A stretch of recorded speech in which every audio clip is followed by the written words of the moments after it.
menjelang Al-Mahdi keluar, akan wafat terlebih dahulu seorang raja Arab penguasa Mekah dan Madinah.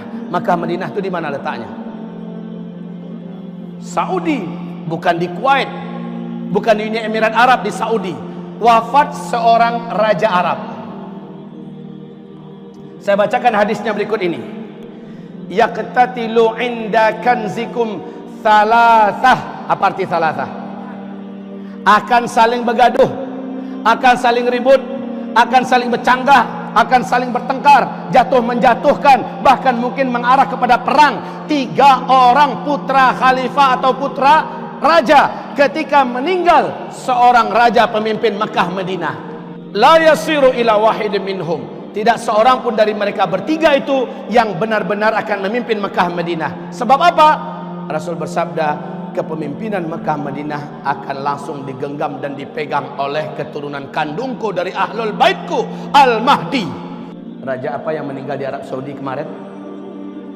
Raja Abdullah, dalam usia 90 tahun, bulan Januari 2015. Yuk kita lihat pendiri Arab Saudi modern, namanya Raja Abdul Aziz bin Saud.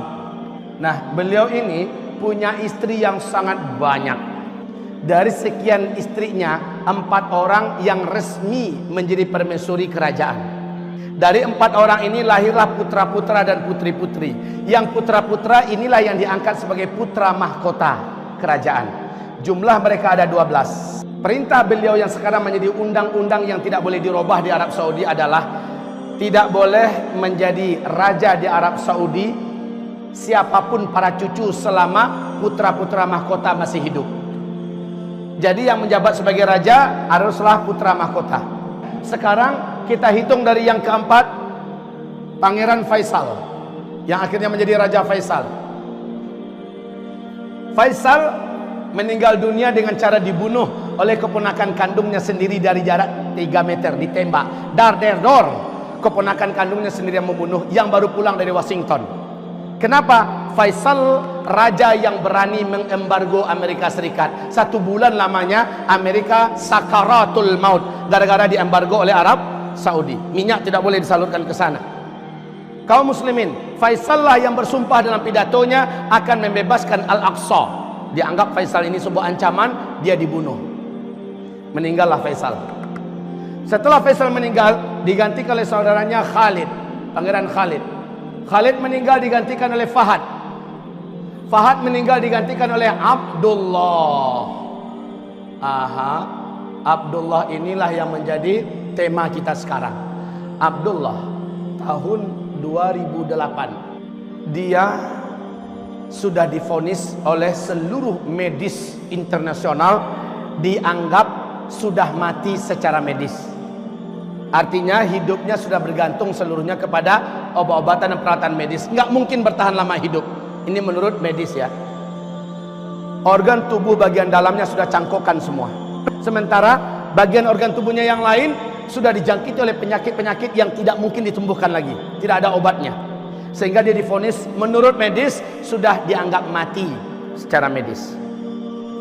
Tahun 2008 itulah beliau membaiat 3 putra mahkota, yaitu saudara-saudaranya yang akan menjadi raja setelahnya secara berurutan. 3 orang serentak dibaiatnya. Siapa? Pangeran Sultan, Pangeran Nayef, dan Pangeran Salman. Urutannya adalah Sultan yang pertama. Bila Sultan meninggal, langsung diganti oleh Nayef yang kedua. Nayef meninggal, baru Salman yang ketiga. Nah ini siapa ini? Ini adalah Talal, Pangeran Talal. Ini termasuk orang terkaya di dunia. Ini adalah Pangeran Mukrin. 3 orang ini dibaiat. Seluruh dunia menyaksikan Abdullah membaiat karena ini live di TV. Kaum muslimin, qadarullah. Ternyata Raja Abdullah umurnya panjang. Setelah 2008, 2011 Pangeran Sultan meninggal dunia terlebih dahulu. Menyusul Pangeran Nayef tanggal 16 Juni 2012 Pangeran Nayef meninggal dunia di London karena penyakit kanker. Abdullah masih hidup. Raja Abdullah baru meninggal bulan Februari 2015. Coba lihat dua calon pengganti beliau dan meninggal duluan. Beliau masih hidup. Berapa orang sisanya berarti? 3. Salman, Talal, dan Mukrin. Dalam hadis bagaimana? Wafat seorang raja Arab penguasa Mekah dan Madinah. 3 orang putra mahkota selepas beliau akan saling gaduh dan ribut sesama mereka.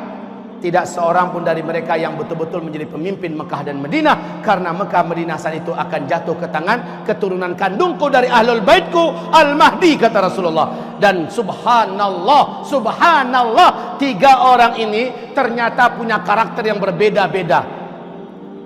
Salman dari sejak remaja terkenal sebagai pemuda, sebagai remaja yang taat dan soleh. Dia tidak disenangi di antara seluruh saudara yang lain. Kenapa? Dia cukup berprinsip. Dia mencintai sunnah Nabi. Dia sangat menjaga sholat berjamaah 5 waktu. Sangat benci dengan apapun jenis maksiat. Dialah yang ketahuan dan diberitakan memukul saudara kandungnya sendiri yang ketahuan meminum minuman keras dan menggandeng perempuan, dipukulnya sampai berdarah. Dia benci melihat siapa yang berbuat maksiat di depan matanya. Salman ini jabatan tertingginya hanya menjadi gubernur di Riyadh. Tapi ketika Raja Abdullah meninggal, otomatis dialah yang menjadi raja berikutnya. Sebenarnya ada konspirasi untuk menggagalkan beliau. Tapi Allah punya rencana lain. Beliau naik. Setelah beliau naik, Pangeran Talal ini track recordnya seluruh dunia kenal. Mentang-mentang berduit, mentang-mentang kaya raya, tidak ada jenis dosa dan maksiat yang enggak dibuatnya. Sehingga beliau merasa ke depan orang macam gini memegang Arab Saudi akan berbahaya.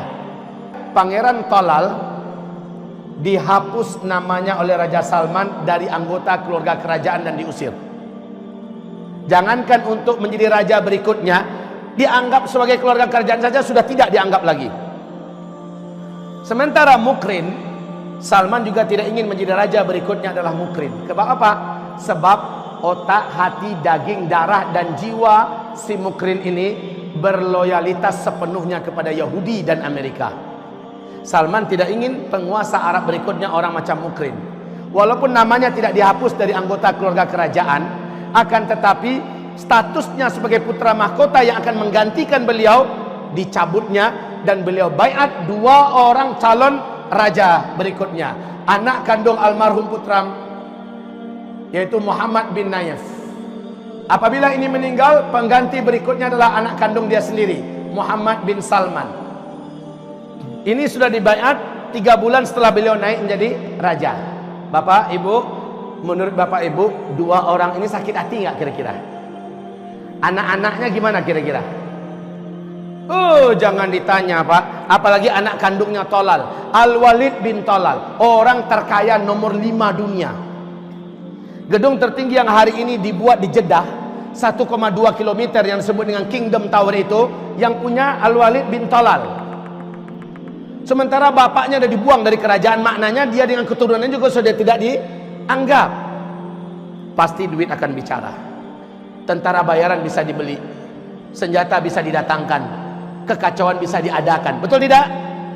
Benar kata Rasulullah. Hari ini Pak, di tubuh kerajaan Arab Saudi sudah mulai kuat-kuatan. Ini sudah mulai membuat kubu, ini membuat kubu, dan duit bermain. Pasukan-pasukan bayaran sudah mulai disewa di mana-mana. Chaos dan keributan dirancanakan. Susah keadaan Raja Salman sekarang ini Bapak. Sudah ada rencana perebutan kekuasaan, bahkan ada upaya memberacuni dan membunuh Raja Salman. Padahal nggak pun dibunuh, beliau sudah sangat tua, beliau sudah sangat sepuh, dan sudah ada penyakit-penyakit permanen di tubuhnya. Tapi begitulah Pak, tidak ada seorang pun dari mereka bertiga yang berkuasa, karena Al-Mahdi lah yang akan memimpin. Menandakan apa ini? Dekat atau jauh lagi?